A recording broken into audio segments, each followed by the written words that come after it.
अहाँ तो बचिए गलिए हे जे बाप तोहर अलबेला रे बउआ सब धन दे तो लुटाई रे प्रमोद भैया बाप तोहर अलबेला रे बउआ सब धन दे तो लुटाई रे बाप तोहर अलबेला रे बउआ सब धन दे तो लुटाई रे सब धन दे तो लुटाई रे बउआ सब धन दे तो लुटाई रे सब धन दे तो लुटाई रे बउआ सब धन दे तो लुटाई और अपने छी बउआ के चाचा जी चहटगर चाचा जी दुलरुआ चाचा जी हिनका नहीं रहल गलन एई गीत पर खुश भ के बउआ के बाप के रुकिए ना एक मिनट रुकिए बउआ के बाप के साथी आबि गेलखिन बउआ के चाचा जी एकदम झूमैत क्या बात है एक बार फिर से कहियो अच्छा तोहर अलबेला रे बउआ 101 रुपए का पुरस्कार बहुत बहुत धन्यवाद अच्छा तोहर अलबेला रे बउआ सब धन दे लुटाई अच्छा तोहर अलबेला रे बउआ सब धन दे लुटाई सब धन दे लुटाई सब धन दे लुटाई सब धन दे लुटाई सब धन दे लुटाई बाप तोहर अलबेला रे बउआ सब धन दे लुटाई बाप तोहर अलबेला रे बउआ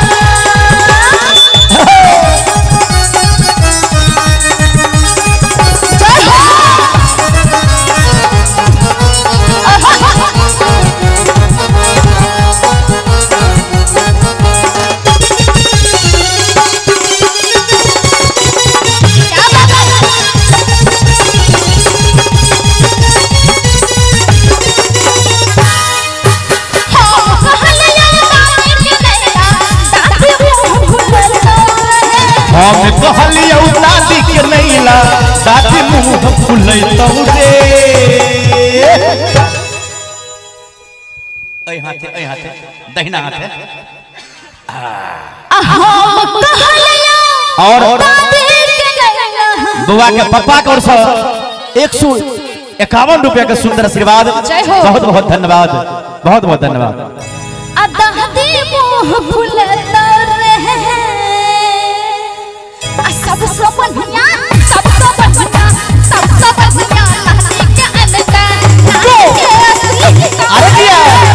तोहर अलबेला रे बउआ सब धन दे लुटाई रे चाचा तोहर अलबेला रे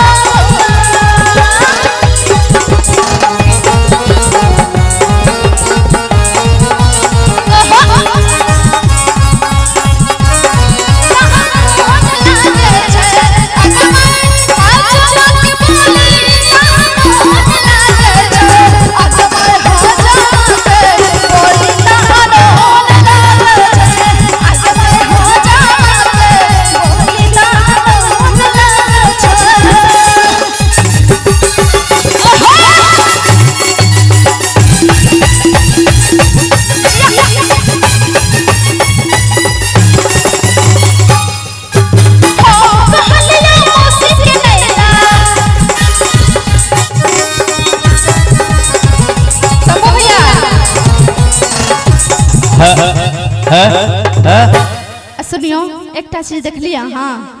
के मौसी जे आयल छलखिन स्टेज पर मंच पर एगो मौसी तो एबे न कैल जकर नाम छियै मनीषा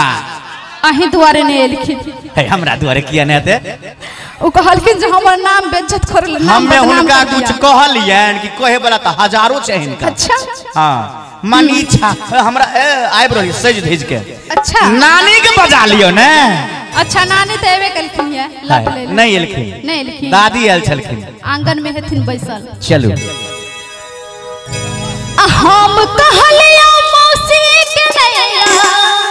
नहीं अब मौसी छम छम करतो रहे अरे हम कहलियो दीदी के नैला दीदी क्या देखियो आ दीदी गाल फूल गौरे सबसे बढ़िया मौसी के अनते जो तोरी आगे मौसी पर ध्यान रया खाली आ सबसे बढ़िया मौसी के अनते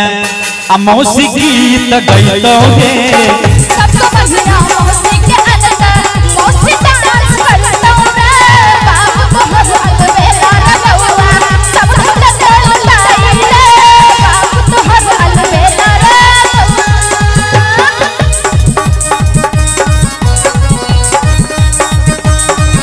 ताली बजा के ठोके क्या बात है अरे क्या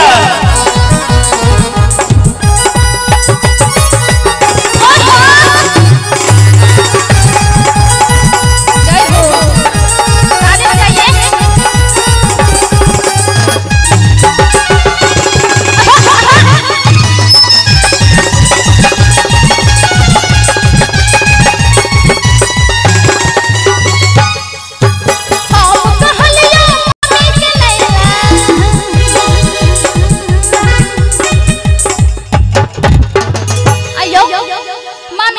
अब ये वाली है